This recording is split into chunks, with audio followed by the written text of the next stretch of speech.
Well, welcome to When the Midnight Sun Sets, an Alaskan alternative podcast. We're here today with our special guest, Ken Lehnig, which has been such a huge honor, and we're just so incredibly grateful to have him as our guest today. So welcome, Ken. Thank you again so much for joining us. Well, it's my honor. Thank you. Yes, please. I really wanted to just start off with like how you got into music, when you started playing, and where you got your inspiration from. Well, it's been a heck of a journey. My first band was in 1963. So I'm a really old guy, and there's a story behind that too we can get to. But it was called Something New. And, I just started music really early, and it's never gone away. I mean, I was, during the 70s, I had a pretty good sized band, a good following. I had signed with MGM at that time, and then, backed away, but thank God that Mike Herb allowed me to do that because I had huge family issues at the time. But just been playing all along. I mean, on the Burning Sage band, which is available, you can see some of those records on I think there's 2 albums on Spotify. I was with that band for 25 years. That was, I actually divorced him. I was tired of all my band mates. But that wasn't true. That's another story too. I got really ill, was in a wheelchair for 4 years. So obviously I couldn't perform. And sadly I had to let that band go, but we were quite a family, but we played everywhere. I mean, that was just that was a great band. And then after I was well again, I started doing solo albums. And I think I've done, I don't know how many. 7, I guess, maybe. I think maybe this will be the 7th we're working on now. So yeah, that's been really rewarding for me because I'm a multi-instrumentalist and singer. So it was wonderful to produce my own stuff and and write what I wanted to write rather than sort of writing dance music or sort of that kind of music for performing out. And even then, performing out, people really don't want to hear original music.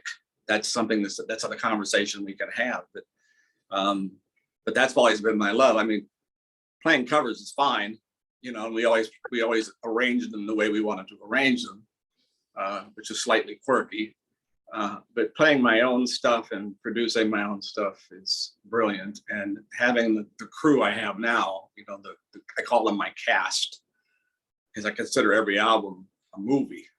There's something about each of the albums I've done that has a theme.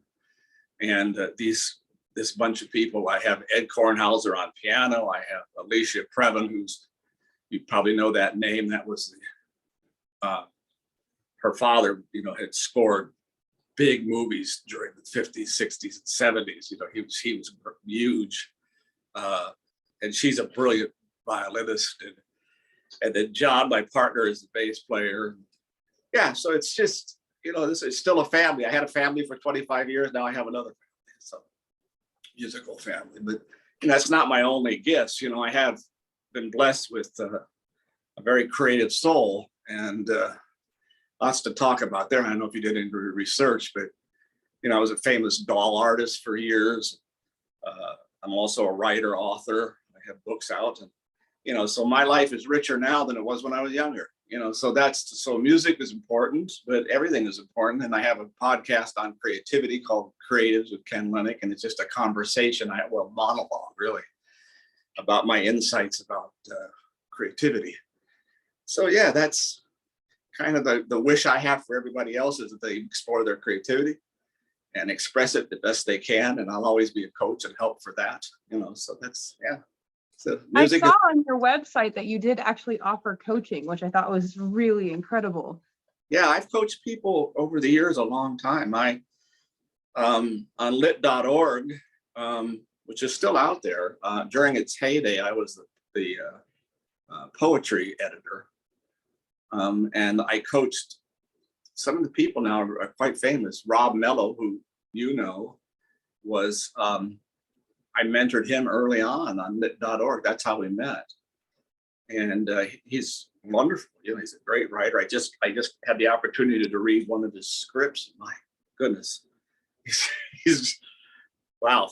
It's really very good. I just, you know, so I'm thrilled for that. I have a lot of, I also taught doll making for you. That's kind of, I say that and people hear that a different way, but doll making, what we did, we were the first people to make real people dolls, one of a kind real people dolls.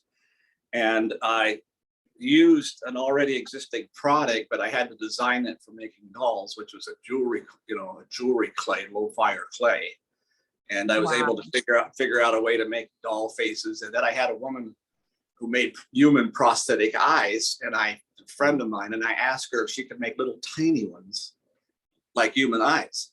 So all the dolls had human eyes. You could go online and, you know, there's still some, I think on my website, I put a few up, you know, that those dolls. I looked at some of the photos. We were blown away by some of them. They're incredible. Yeah, but that one turned out to be really weird. We were traveling coast to coast doing trunk shows and stuff. And, you know, I actually put more road time probably doing the dolls than I did playing, you know, playing music. I mean, we played locally. We played, you know, the whole West Coast and Arizona and all that.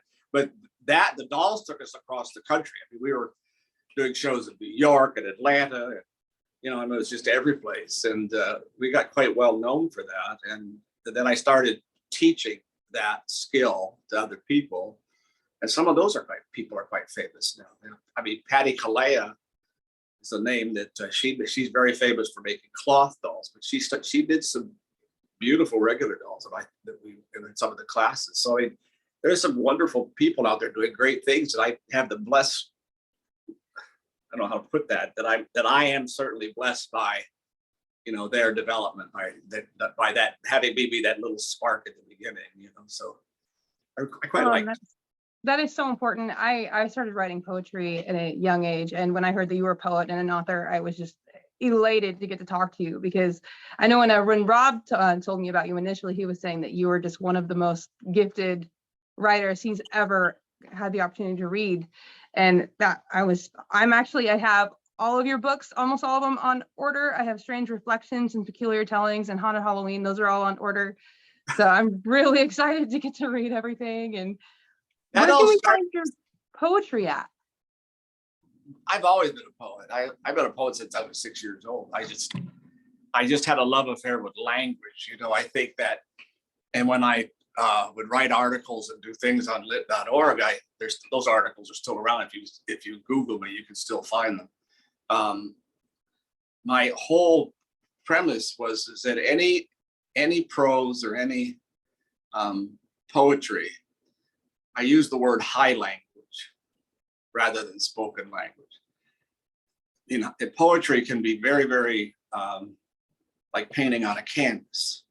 You know, you can add colors and you can do things. So there's certain words that tend to have more color than others. In the vernacular, we don't use colored words. We try to get people to understand this as well as that's the same with writing songs. You know, you want to generate a conversation with the person reading or listening, not just listening. You want them to engage. So if I write a song, depending on the theme of each album I do, I want that to engage a conversation in the head as well. So if they hear a line in the song, it makes them go back in their memory like something that was similar to them. And that's what makes a song work. You know, putting aside all the nonsense and oatmeal that's out there now. But I mean, there are still people who write like that we care about. And I want to write like that, which is probably why I never had any great fame in that arena, because I don't write pop music. I write music that I want people to connect with. So I was figuring out that, you know, for $100 every month on Spotify, we probably reach 180,000 people. That was math I figured out. But that's 2 people in every city in the world. You know? So it's pretty hard to put a show on when only 2 people show up, you know. But right, that's the great benefit of what we're living in now. It doesn't necessarily pay you. I had maybe 30,000 fans when I signed with MGM. That was huge. That's why they signed me, because I had a big following. 30,000 people now, you're just failed. You're just not reaching people. You know, but so it's a blessing to be like, you know, you made me very happy today that you liked something you like the what album I did a really see that moves my heart. That's what I want to have happen. I want people to be moved by what I do, so. And I think any creative person, that's what you want, because the communication isn't done. The conversation isn't finished until the other person reacts. Right. So whatever your art form is, whatever your creative output is, people aren't reacting to it. The conversation hasn't happened yet. So right. I always tell people, when you make something, don't hide it under a bushel, just like the Bible says, lift the bushel off and let the light be seen. Let people see it, even if they hate it, even if it's the worst thing that ever happened. I go through periods where I think, no one's reading me, no one's listening to me, and I'm useless, and I just need to leave the planet. It's like some of those days happen. But then all it takes is one person to email me and say, oh my God, I just loved this thing that you did. And they see, that's the conversation complete. And that's what every creative person has to have. And I want to bless your show the same way, that people begin to pay attention. And I also want to do something else. I want to do a little magic with you. I want your show to be bigger than Alaska. I want it to be bigger than that, And I know you got in on that, because that's what we do. We think that that's what has to happen. There'll come a point where you probably need to rename it in some way, or add a tagline to, Alaska and the world, because that will happen. As you start talking to people that people are interested in, I hope I'm one of those, it'll grow, it'll grow. And that's what you want to have happen. So I was driving around town listening to your music on Spotify. I was just kind of letting it shuffle, and Joya came on.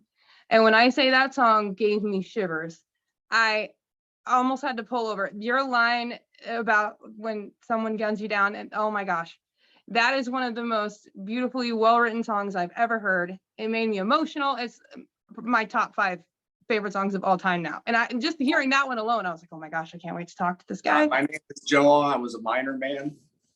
That's right? Yeah. Until someone shot me down, right? Oh man, fantastic song. Such an amazing song. Oh my gosh. And like the poetry in that song alone is just mind-blowing. Oh, thank you. That was from the Western. That's an interesting album. Dr. Daniels, that's from that album. I wrote that as God, how long now? 40 years ago. I wrote that as a musical 40 years ago, and I had completely had a team to put it together, and financing fell through. But that was going to be a regular musical, on the stage. So there was a whole storyline there and a whole script to that. And then my partner said, "Look, let's pull those out and let's just do it as an album." And the whole album, that's the problem today. We stream in single songs. Yeah. We don't look at a whole album. But if you were to take the time, guys, and play that album from beginning to end, you're going to see the whole play. The whole play is there. And that's what I'm making note. Yeah, we're I'm gonna go back through and listen to each album one by one. We're huge music fans, and for me personally, I love the fact that if you can put on an album and go from the first track to the last track, and it's a cohesive story. Every song is its own element. You can listen to them on their own, and they're great, but you listen to them as one big picture, and that creates that painting in your head. I love that, and you don't get that as much anymore. No. If, everything is a radio-friendly pop song that's produced to make somebody happy for a few minutes, and then that's it. There's not as much soul. So when I heard your music, that really struck me as that tried and true storyteller. You can feel it when you're listening to it. And I got to say, I appreciate that, and that you still put that effort into the music. There's that conversation connecting. So thank you very much for that. That's exactly absolutely. Right. Yeah. The thing of it is the music business has changed so much. I'm Gandalf, for God's sake. I'm 75 years old, and I'm still producing music, and I'm still vibrant and still doing that. And the thing that is interesting, and I'm watching the music business change. All of the record companies got split up. They're all been broken down because albums don't sell. And that's right. That's right. And what they didn't want to lose any money. So what you have now is you have all of the aspects of a music company, A&R, development, promotion, all that is all split into small online companies. And they all want to charge you too much for what they do. because they have to, because there isn't a conglomerate paying them anymore, and a lot of those labels had other income streams from other companies bringing that in, so they might lose on one group and make a lot of money on another group. And the story with Mike Curb, when I signed with him, he was 19 years old. He took over MGM. He literally hostilely took it over, and he didn't even. I don't know if he's a friend, so I don't want to say this, but he didn't have the education even to do what he did. But he did it. He started a sound company in Orange County that made $11-12 million. Crazy, doing all the big bands. And then he walked into MGM, he bought up all the stock, and all those old guys my age sitting on the board, he fired them all. He came in and they said, "What are you doing in our boardroom? You're all fired." They couldn't believe it. They didn't know it. Didn't know it had happened. But he was brilliant. And so he was, but those old guys had signed like 100 drug bans back in the early 70s. I mean, literally, they just signed everybody because they didn't understand the culture. And it nearly wiped them out. And so he came in, interesting enough, fired all those bands, fired all those guys, and started doing movie theme records and bought the company back up again. And then he picked people very selectively that he wanted to hear. And in my case, it was storytelling. I was sitting in a meeting with Kenny Rogers and myself, and we sat at the table, and he turned to Kenny Rogers first, and he says, this is back when it was first edition, a rocker. And he said, "You're a country singer." He looked at me and he said, "We're not doing any of your songs. We're going to take the songs I want you to do." So it was just bang. Kenny Rogers decided to take the deal. I decided not to. I decided, well, I'd rather do my own stuff rather than play other people's stuff. So I didn't make that decision, but that's okay. But everything changed. So now what do young people do now? They put out EPs, they do their very best, to make a few bucks. I talked on Songwriters Marketplace. I talked to some very successful people that were traveling around in their van doing house shows, and making about 30,000-40,000 a year doing that. Not the best money, but she would do it at some point during each year. Other people, they have so many ways to make money, but it's not much. It's not like it could be. And I don't know the answer to that. I don't know the answer to make everybody well off doing music. I certainly don't get well off doing music, but they do it. They just do it anyway. So, right. A fan asked me one time, he says, "Well, when are you going to quit?" And then I told that to my partner, and he's 73, so he's just a kid. And he said, "You're not dead yet. We'll keep doing it till you die." So that's how so there'll always be some Ken Lehnig music out there. Every few years, there'll be a new album. So that's awesome. That's so awesome, though. That is the inspiration that we need. When we met in high school, he was a musician. And, life beats you down. At some point, I think we just were like, we're going to just hang it up and walk away. And we had kids and it got busy. And that's not fair. Life doesn't beat you down. There are choices you just didn't make. That I always let people know, even from a political stand of view, our life is just a series of choices. It is. And each choice has, something that happens in the choice. And so you make, I've been married to my wife for 45 years, and wow. she had just retired yesterday. As a matter of fact, this is her first day getting up at 10 o'clock in the morning. So it was amazing. But the bottom line is, I made that choice with her. That didn't interfere with anything. The only thing that I don't get to do now, which is think about is ridiculous. I don't get to travel around in a stinking bus and sleep in cheap hotels and do a show. And I always told people a long time ago, if I ever got a record deal, I'd be dead by now, because I didn't make really good choices when I was 30 years old. So my life turned out exactly the way I wanted it to turn out. And it's just great. I've survived two near-death experiences. Wow. Still here. And, I'll keep doing what I'm doing. I don't want to quit, still have a young brain, so I'll keep doing it. But bottom line is, don't ever regret your choices. You could still, if you're a musician, you could still musician. You could still do that. And then And I always let people know that when you make a choice, here's the point. You make a choice here, there's a bunch of doors ahead of that. Make a choice here, there's a bunch of doors ahead of that. When you open those doors, you have no idea what's on the other side of that. You don't know what connection you're going to make. You don't know what people you're going to meet. You don't know what opportunity you're going to meet. Even though along the way you get married and have kids, but it doesn't matter. Those doors are still there. Right. And those opportunities are still there. So, I throw my books at way too many agents and way too many publishing companies. And I have a whole wall full of rejection letters. That's okay. I'll still do it. I'll still push it out there because I just had an agent turn me down, but he said, "Oh my God, I don't like what you do." And I realized that I write in a woman's voice and usually about women's issues, and he didn't want to get involved with that. That was not his thing. And so I realized, okay, there's a door just open at that. A door closed, but the door open because I need to be more brave about sending my stuff to women editors and to women agents, because I think they'll respond better than a male. And so a door just flung open for me. So that's the whole point. So if you're a musician, stay a musician. Keep doing that. Make connections with other musicians, particularly now because you can get online and work together. Yeah, collaboration's a big thing. All you got to do is reach out, and you'll find somebody. I promise. That's kind of what led us to do with this podcast. Is we had excuses for so long, and then we realized, well, we've got internet, we've got a computer, and we might be isolated in Alaska, but we have internet and a computer. Yeah. Let's start doing a podcast and interviewing people. Yeah. And that was just a couple of weeks ago, and the doors have just been opening and opening and opening, and here we are. Yeah. And that actually, that I have a question for you that really kind of brings me to that is, you're talking about your inspiration and the fulfillment to keep going.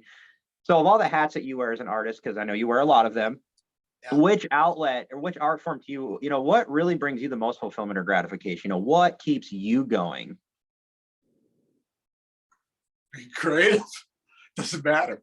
Everything I do, I love equally. I mean, it might be some form of OCD. I don't know, but I have to stay busy, so whatever form my music, I don't make dolls anymore. I'm a painter and I don't paint anymore. I kind of put those aside. I kind of want to come back to them, but I don't think so. So right now, writing and being a poet and song and singing, songwriting, performing seems to be kind of the same. It's a storyteller thing. So I think probably I'll answer that as long as I get to be a storyteller. That's all. I like that. Yeah. That's all that matters to me. So that's the answer, I guess. I know I texted you earlier about your album, I Can Hear You Now, because that one really, really got me. I mean, I've listened to that album twice in 2 days. I am completely in love with it. And you said there's a story there. So I have to ask what that story is. When I was ill I had an autoimmune disease and I was in a wheelchair for 4 years. I died. I went into a coma. And I had a near-death experience. My heartbeat had actually gone down to 4 beats a minute. And all my organs had shut down. And then I suddenly rebooted. I came back. I mean, crazy. There's no explanation for it. But in the experience of that near-death experience, I'm a man of faith. And so the experience was a little counter to that in a weird way, because I was in the dark. I knew there was thousands of people around me, but I could only sense them. I couldn't see them. I couldn't touch them. I couldn't talk to them, but I knew they were there. And it was cold. And it was awful. Probably the most lonely I've ever felt. And then in the distance, like in the biblical story of Lazarus across the chasm, where you tell my brother that, don't do what I did. Right. I saw that light, and all I wanted to do was get to that light. And then I rebooted. I woke up. I was in a display room in a hospital, all tucked in, my arms down. They were waiting for me to die to bring my family, and there was flower. I mean, like that kind of scenario where here's the dead guy, here's the flowers, come in and say your last, And I rebooted, came back to life, God, I weighed 320 pounds from steroids, just morphine and all that. And it took me 4 months. I was pretty depressed when I came back. Instead of being happy, I wasn't all that happy because I had that in my head. And it dawned on me that what it was this is what it's like without me. That was the message. And it changed. At the time, I was a lay leader for a church in Chula Vista, and I had been a lay leader for 10 years. I quit the church. I quit everything because it wasn't anymore for me. And please don't anybody take this as preaching in any way in your life, but for me, it was that as well learned as I was biblically and being available to a congregation, I realized that none of that really mattered. What mattered was that God was always in my head. That's how it had to be. Always, all the time, never stopping. That's all he asked of me, was just keep me in your life. And so all of a sudden, then everything I knew, everything I was taught, everything I learned was important, but not as important to me. So I asked God at that point. I said, "Can I ask, one thing? If it's in His will, would you, if I were to write, an album for you, from this new perspective, this sort of non-traditional Christian, religious expression, which, as you know, it's not. It's quite different than that, but it's the same as that, but not the same." And I said, if I did that, would you do that? And the answer I got was very interesting, because I thought, well, all the stuff I put out, I didn't ask that, but all the things I had put out that don't make any money. He said, well, you put this out for me, I'll make those things that make you money. And hasn't been fulfilled yet, but the album's out. So, and it was the most joyous experience for me, because there's a lot of songs in there that are quite hard, about life being very difficult. And, that song particularly, things are really tough, Lord. I can't hear you now. I don't know what's, I can't hear you I don't know what's going on. Help me. And so that whole album, every song on that album was a sort of a prayer. It was a way of looking at, faith in that way, and saying, like there's like, talk about the top of a mountain with an empty bottle of gin, and I don't know what's going to happen to me. That's sort of, I've been there. I have had those horrible experiences, those dark experiences. So I wanted to write that album as hope, as a way to give people real hope, even as rough as it can be.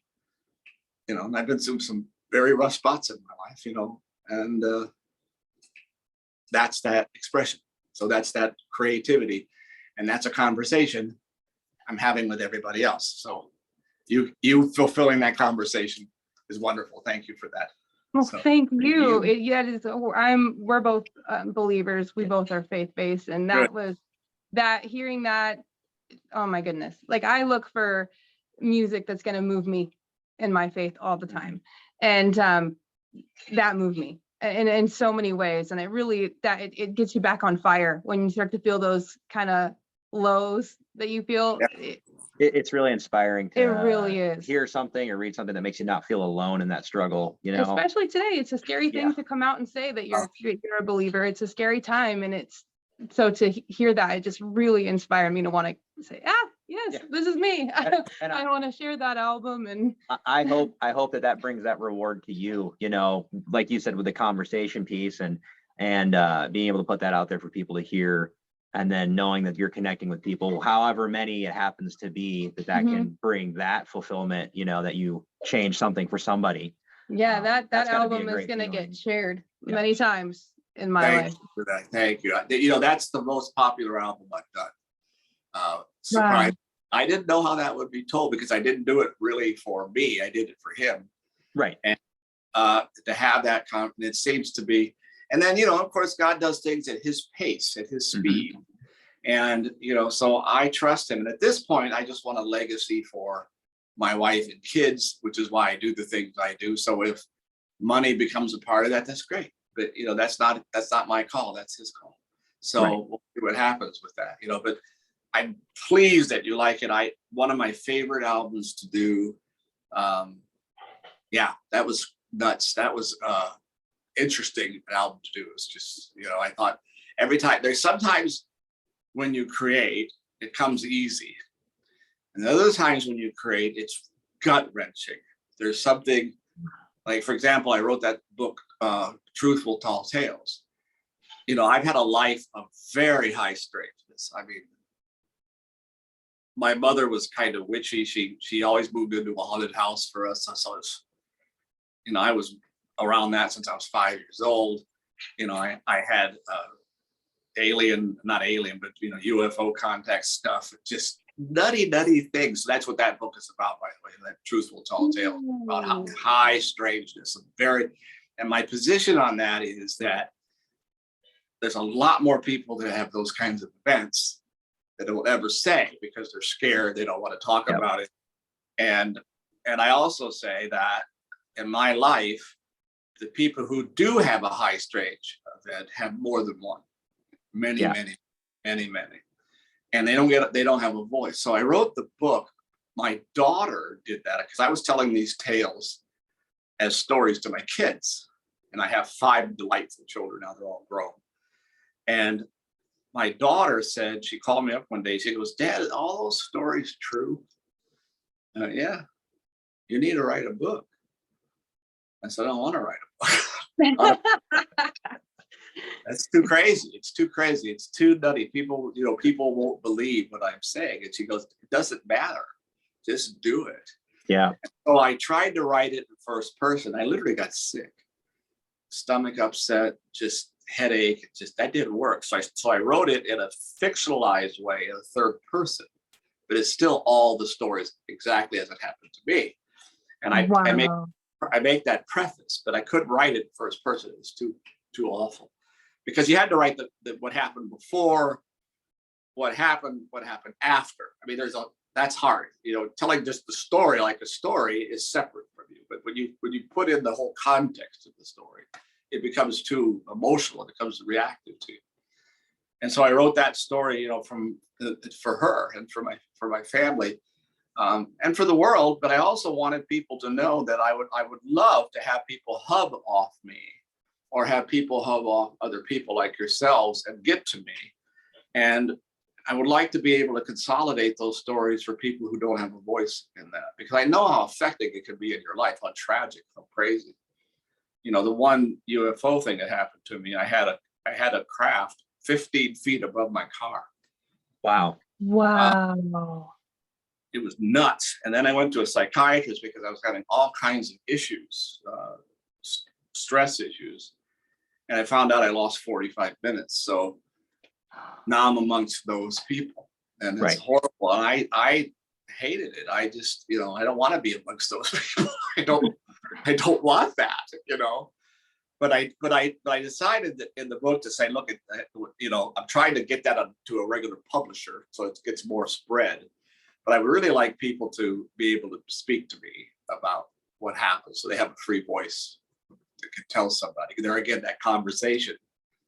Because in a sense, life is a creative event, in itself. We know that biblically it is a creative event. We're made and we're here, and too bad for you, but whatever's going on here, you have to engage it. It doesn't matter whether you're bluesy about it or depressed. It doesn't matter. You got to engage it.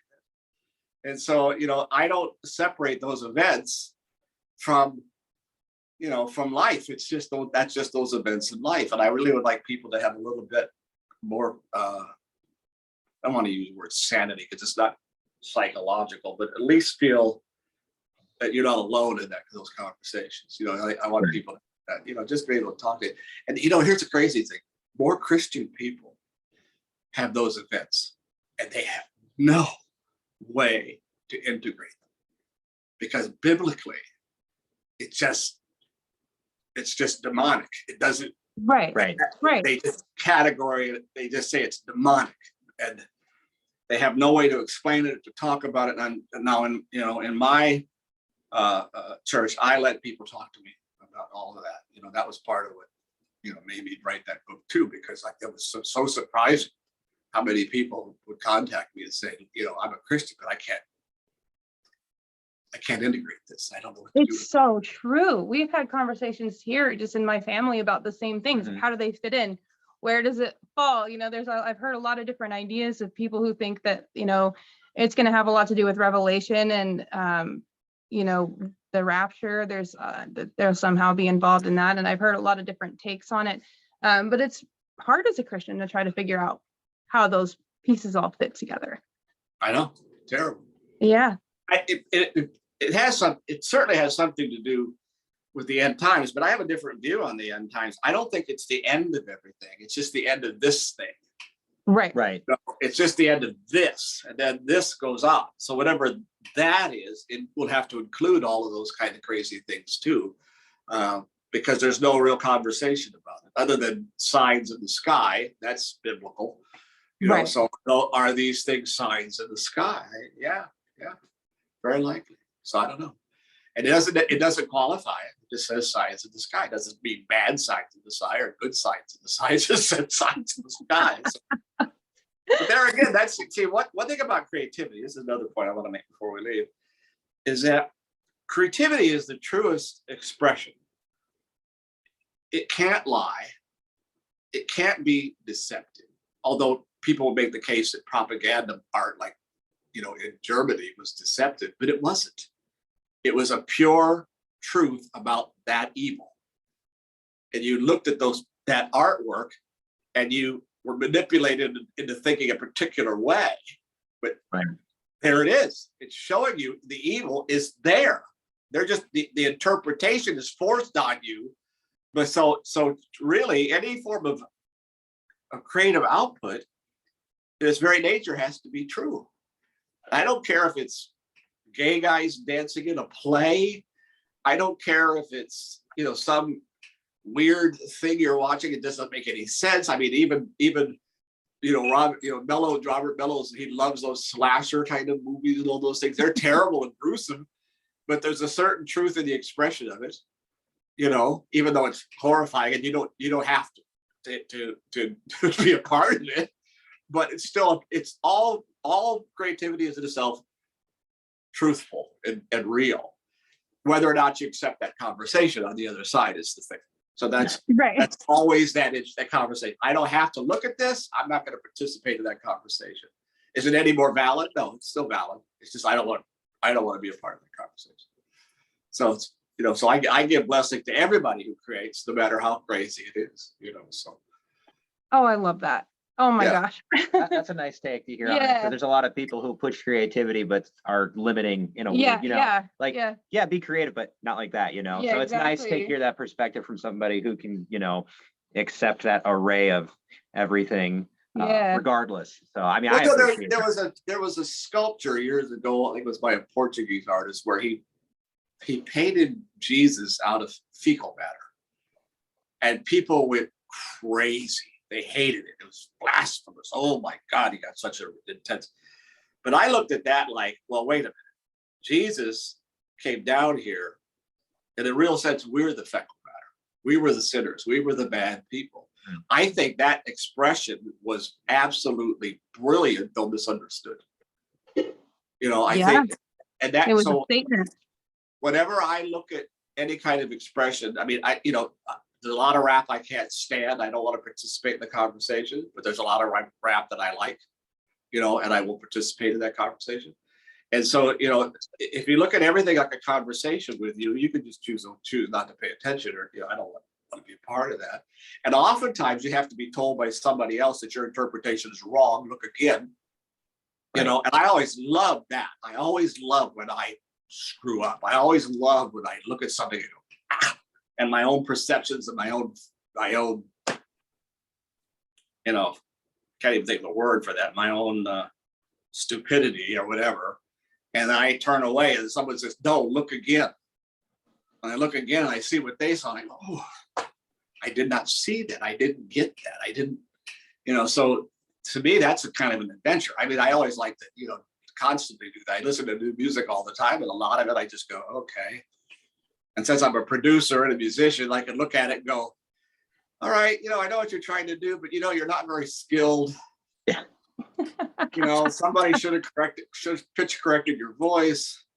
I'll do that, but then I'll look back and say, but you know what? The lyrics are pretty good. Yeah. And sometimes it'll be outlandish and drop a note to that person and say, man, I really like your lyrics. Not the music, but I really like your lyrics. It's okay. I'll take what I can get from the conversation. That's what they want. So I'm not a critic. Well, that's not true. I'm a critic of everything. We're all critics of everything. Everybody is. We're all critics. Everybody.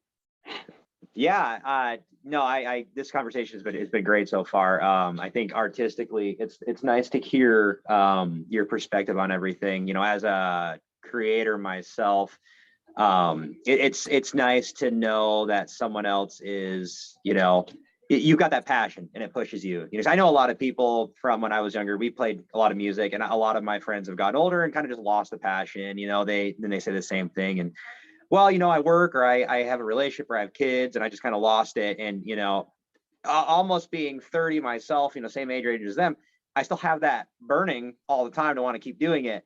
And life always tries to get you down. But luckily, having a wife like Danielle who pushes me to continue to feed that creativity, and then, just being a child in my head, I always want to keep going. So talking to you is refreshing, and seeing that, you're still going at the age you're at, and you're not going to stop till you drop. I want people to hear that. I want that to inspire a lot of people, because there's so much untapped potential with folks out there who don't even know what they're capable of doing. Well, that's the thing. When I talked about creativity on the website or on the podcast, I think I did like 85 episodes. They're all just monologues, Right. And if you get a chance to go listen to them, please do, because one of the things I was talking about was that creativity, a lot of people think that creativity is a one thing deal, one act pony. But I always tell people at least do two things. And the reason for that is because when you get stuck and bogged down in the one, jump to the other. Like with me, when music gets a little weird, I write. Mm-hmm. And it keeps it going. And then somewhere in the writing, I say, oh, wait a minute, I'll go back to this. And so I do that over here. So part of the sanity of creativity is to not do one thing, because then it's too easy to put away and have a family and do that and not go back to it. Right. You give it up. And then, I'm sorry, that's a great evil. I mean, it's a great evil for people to lose their ability to create. We're not machines to work for somebody else in an office and buy a house and buy a car and have all the debts and then retire and a year later die, because that's what normally most people happens to them, unfortunately. Right. But you could do that and have a creative outlet. And that could be anything. I have friends of ours that her passion turned out, she's a wonderful cook, chef.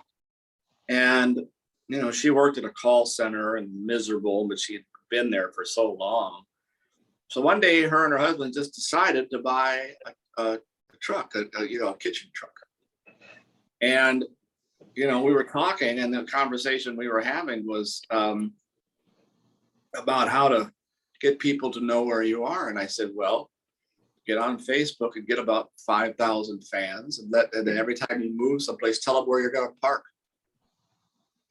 And so she created a rotation, every week where she would be. And I don't know if they're making all the money they want to make, but it certainly it helps, because that way you use the system that's out there now to help you do what you want to do.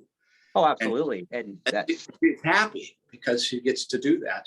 That's fulfilling. And I've noticed, and I know this has been the case for decades and decades and decades, but you've got the big time, like the record labels, and you've got your big restaurants and your A-list actors in Hollywood, but then you've got those people on the fringes, the independent artists who it seems like they're happier at the end of the day. Maybe they didn't make as much money, but they got to do what they love, what their passion is. They didn't get told how to do it, and they controlled how it happened. And that's inspiring. Up here in Alaska, we've got a lot of food trucks. It's dark and cold 9 months out of the year, and people like to eat food for comfort. And the most money that I see getting made is food trucks. They park, they get a spot, even in the wintertime, they keep running, and people just flood and they buy the food. And the people who run it are always really happy, you know, because they're getting to do something that they enjoy at their leisure, and they're making people happy. And it's the same thing with the music industry. I see so many young artists who completely bypass, you know, major labels and completely bypass MTV and all that, and they do their own thing. They're out there on the ground, they're making their own merchandise, and they're recording their own things and financing their own projects, and they have that freedom to express themselves and reach the masses. And that for me is really inspiring. Well, that Mumford and Sons model. I don't know if you know about that band, but Oh, absolutely. they had a hard time finding gigs because they do anthemic music. They don't do cover stuff. So what they decided to do is borrow that big fan base, and then they borrowed $1 or $5 from everybody. Mhm. They rented an arena, not an arena, but an outside venue, built a stage, managed all the insurance, got the porta potties, did everything they had to do to jump through all the hoops for the bureaucracy, and just made a killing. They did great. And so And that's awesome. And then they decided that they didn't have a record deal. So then they decided, well, we have enough money to do our own record. We'll sell our own CDs at our shows. So they did that. And that turned out to be a huge money maker. And then they decided all their friends, all their bands that they have no chance in this world now without record label. Because if you're in a record label, you're doing crap. You're just doing terrible stuff. They're terrible music, you know. So they would get 2 or 3 other bands, right, to come on the stage, and they would pay them reasonably well, but it gave them or they got 15,000 people or 20,000 people to see them at every show. So instantly their social media standing went up. They made more money on YouTube. They started making money, you know, and then that spurred them on. And I don't know for sure, but I think Mumford & Son has their own label right now. So they might. That seems to be a route that a lot of artists are going, either starting their own label or some sort of creative, you know, I guess, I don't know how you'd say it, like a label, but that seems to be what's really being, you know, done. And kind of on the subject of that, you know, I had another question I thought of earlier when we were getting ready for the interview. When it comes to your art forms and expressing yourself, is there like one form of art that you've never done yourself that you've always wanted to give a shot to, or something that you haven't branched out to yet that you want to try? Because as an artist myself, you know, there's always things that I'm like, I kind of want to do that, but I don't feel confident enough to do that, or I don't know if I could. It's nice to hear other people's, you know, opinions on that topic. Well, you know, I was an area governor for years ago for Toastmasters. I had 5 clubs. So I'm a public speaker, and I did a lot of that when I was younger, you know, until I was about 35, 40. And I kind of, you know, and it's interesting because I would just do motivational talks. I really would like now to go out and speak on creativity. I really like to do that. And get on the road a little bit and do that. Even more than going on the road and doing music, because playing with a band is brutal. Right, absolutely. And not only more so people don't understand, you know, they hear a band, they don't get what it takes to have a band, because first of all, you've got to have 5 or 6 people who really like each other. That's a hard start. Secondly, they have to y'all have at least equal skill, you know, instrumentally, right? And understand music enough to where you can do the harmonies and do that kind of thing. That almost never happens. No. You know, I can remember early on in the 70s, I was doing a lot of showcases. And it wasn't brutal for me. I always had a good time doing that, you know. They would just say no to me, you know, but I was watching the bands that would go on before, and those guys would say, okay, the drummer has to go, or the guitar player has to go. You got to get another guitar player. You got to get another drummer. Right. Brutal, you know. Oh, yeah. And these guys were high school friends. They've been playing together for 10 years, and they go into A&M Records, and the guy says the drummer's not good enough. And the sad thing is they were invariably right. Right. And how awful, I mean, that whole story of Peter Best with the Beatles, right? Right. Peter Best wasn't good enough for them. And they had to get in Ringo Starr, who, by the way, technically was never as good as Peter Best. But Ringo Starr, the difference is Best couldn't hold a solid rhythm. Right. And so, you know, Ringo Starr could knock down that beat just like that. And that was what they needed, you know, so somebody, a simpler player, but a stronger player. So, you know, I can't even imagine putting a band together now, although I have a band. I mean, I have the same people play with me on all the records. Right. But they go do their own thing. You know, I mean, Ed Kornhauser, my pianist, who's just, if you know, the songs I sent you to the new album, God, that guy's nuts. You know, he's a jazz pianist, and he's been awarded best jazz pianist in San Diego. He's just been awarded that award. And the fact that he still plays with me is a blessing to me. Not, you know, but that's awesome. Yeah, it's amazing. So I have the very best players that play with me. But it's like putting, what's that old thing? Putting stray cats in a bag. You know, I don't think Right. herding cats. I don't think I could ever herd them into a band. So I don't know. You know, hopefully you can get them to meow at the same, you know, frequency, right? Oh, that's all done recording wise. You know, I just That's true. I record them all separately. They don't. Yeah. They don't play with each other. You know. No. And then you tweak them and add the effects and make it sound good later on. I don't do that much tweaking with these people. It's just I arrange the songs, and they're just so brilliant. They do what I asked to do and more, because they're very creative themselves. But That's incredible. Go here. I want you to do here and here and here and here and here. They do, and it's just, you know. So for me, I write the song, I put it all together, I arrange it, and these guys come in and do exactly that, and they're just so brilliant. Right.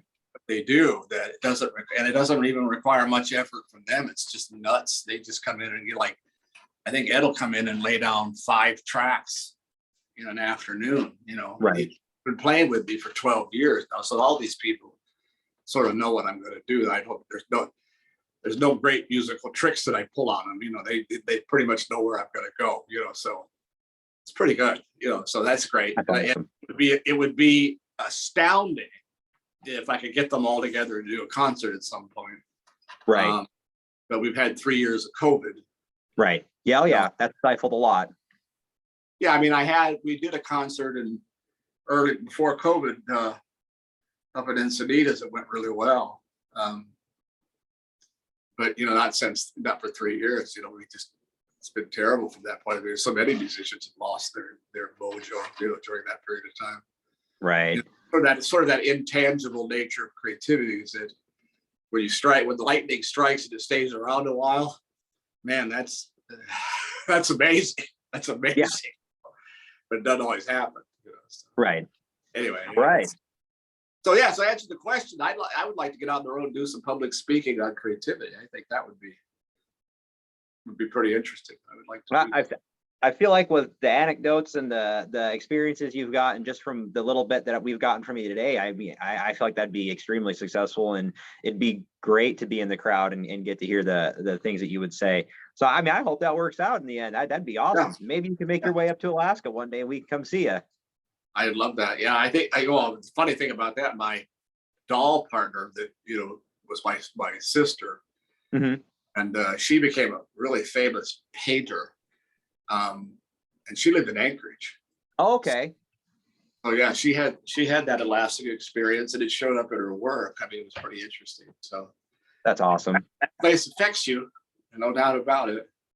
We're leaving for Montana and Canada and Alberta for a month. Oh, cool. On Monday. Yeah. So that mountain experience, Where do you guys at? Where are you guys at? We're in Kenai, Alaska. So we're about 2 hours south of Anchorage. We're about an hour and a half north of Homer. So, you know, the two really beautiful places, and then we're just kind of nestled in between. But we've got the Kenai River. So that's where all of the salmon come through every summer and our population quadruples, and there's a lot of RVs and campers in town. And that actually just died last month. So, we're getting into that downtime season right before the snow hits, and it's tranquil, and then it's going to get cold and dark. So we're just enjoying it while we can. We made it up to Saskatchewan, not Saskatchewan, Segway. We went up that. We did a vacation up through there, up the coast, in Alaska. It was great. We hit the salmon season, so every species of salmon was running. So oh yeah, pretty amazing. It is. It truly is. Yeah. Anyway, so that that's the whole thing with me is creativity and how to do that, and how that it gets expressed. So when Robert said you guys had this new podcast, I said, well, of course I'll do that. Of course, it'd be great to do that with them. And I wish you all the best you could do. And I think it's fantastic that you're doing that. And we appreciate it. This is, I mean, obviously you're our second episode so far, but this has been, it's very inspiring. Our whole aim is to ask questions that not everybody else asks in the interviews. We don't want to just know who's your favorite artist, what's your favorite song, on and so forth. Like, we want to know what makes you do what you do and why you keep doing it. And I really hope that enough people see this episode and see your interview and can get even the small spark of creativity or inspiration to, do something new or move forward, because I think we all need that, especially coming out of this whole COVID conundrum. People really need to get reignited and either do something new or go back to doing something that they really love. And your words have been extremely inspiring when it comes to that. So I'm extremely happy and honored that we've been able to talk to you. And I hope the viewers feel the same way. Yeah, that'd be great. I tell you, metaphorically, where you live, I had a conversation, I think, on one of the podcasts. It's on, by the way, it's Creatives with Ken Lehnig, if you want to go look that up. It's absolutely. But one of the conversations was, again, it was just me talking. I don't have any, I didn't have any guests or anything on that program. It was just me having thoughts, so. Right. One of the thoughts I had all the time was that, what biblically speaking too, is that your faith, and I took that to be even more than that. I think faith is a form of happiness, but it's a light, right? So I always tell people, when a creative person, no matter what they're doing, they don't really understand that they're manipulating light. Right. That's what creativity is. The creation by God was light. It was, everything is made. And scientifically now we know it's all made from photons. That's the new quantum theory, is that everything that is made from photons. So if you think in terms of like you living in the dark in Alaska, that's the time to create, because you're manipulating light, and that's what you're doing. So by working as a creative person in the dark, so to speak, you're lightening your world, you're brightening your world, you're creating light in your world. And I think that the same metaphor holds for people who are depressed, who because that's a form of darkness. Yeah. And however it appears to you that you're not lit in the morning when you wake up, that's the time to do something creative, because you can't help but be okay if you're manipulating light, if you're moving light around to do what you're doing. And a podcast is a perfect example of creativity. You're connecting with other people. As long as it stays light lit and bright, that's going to be a wonderful thing for you guys, because that'll just ward off any of that darkness outside coming in on you. Won't happen, So yeah, and I couldn't agree more. I think this is a great kickoff to that, honestly. So if we can get that light, and then we can share that light with others, whether it's the folks we're interviewing or the people watching, I'd like to continue that. And your words are, if they could be a mission statement for this podcast, I mean, that you've perfectly encapsulated what we're going for, and that, to me, that's just really cool to me. So then write it as the tagline for your site. That's a great idea. That's the tagline. Not that it's just you're looking for Alaska, the alternative view, right? But put the tagline, because that's one of the things about Alaska is it's dark. A lot of the here, so there's your tagline. Whatever that is, take that. Use that. Is this part is manipulating light, or using light, some way to bring light and not just to Alaska, but to every place, because Alaska is physically dark. Right. How many people are emotionally dark now? Oh, absolutely. I mean, I talk to people all the time. They're still wearing masks outside. My God, they're Yeah. just scared to death. Mhm. I think, it's kind of been my thought lately. How do I, generate a conversation? So thank you for letting me do that. To Yeah. where people realize that, your fear is just darkness. Fear is just the antithesis of what it is to be a human being. It is. Don't do that. I mean, I'm always talking to people all the time when they're in misery. I said, man, the cave people, what did they do? They climbed into the cave, and the first thing they did is put a fire by the door. It's true. It wasn't so much about warmth, probably most of the time. It's about light. It's about Mhm. being in that light, And I think that's something that people, if they could get them wrap their mind around the fact that they're depressed, it's just dark. It's just bring some light into your world. I always tell people, move. That was when I had a fit of depression when I was in my 20s. It was just awful.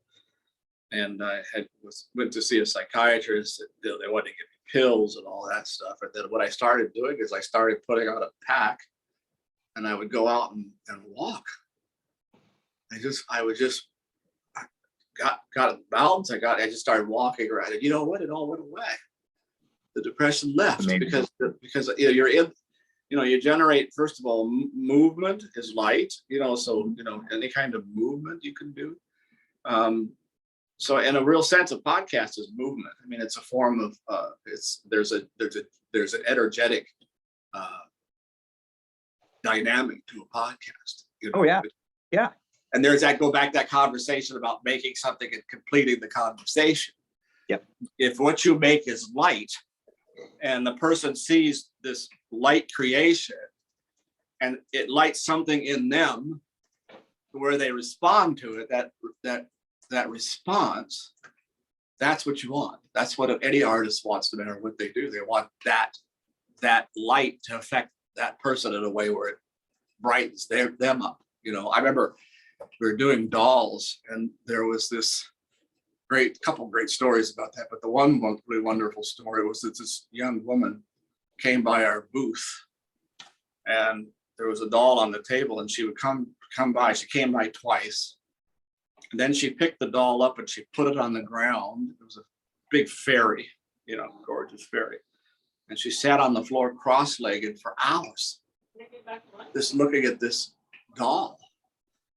And she finally came around and she bought it. And I asked her, I said, well, what motivated you to buy the doll? She goes, I'm so depressed. I've been so depressed. And I said, okay. And she says, when I look at this doll, I just feel better. I just feel good. And I thought, well, there you are. That was it. So her medicine was to sit on the floor in the middle of this show for 3 hours and look at this doll. And that brightened her day. I mean, it was crazy. So that, again, that's one of those moments where I go, okay, I got this right. Right. No, that's awesome. And that's conversation right. Yeah. So that's inspiring. You know what? This has been great. I don't think I had no agenda. So, that made it even more wonderful for me that we could just chat as it came. So it's a nice natural chatting. And I appreciate that. And I'm very talkative anyway. So that worked out well. Hey, that's awesome. Well, we really appreciate the time, and it's been a really great conversation. I feel like I'm going to leave this feeling more inspired than I did coming into it, and that's what we're going for. That's great. That's what I hope. Thank you again, and to all the viewers out there, thanks for joining us and Ken. We're going to have you back on, and we're looking forward to that. I look forward to that.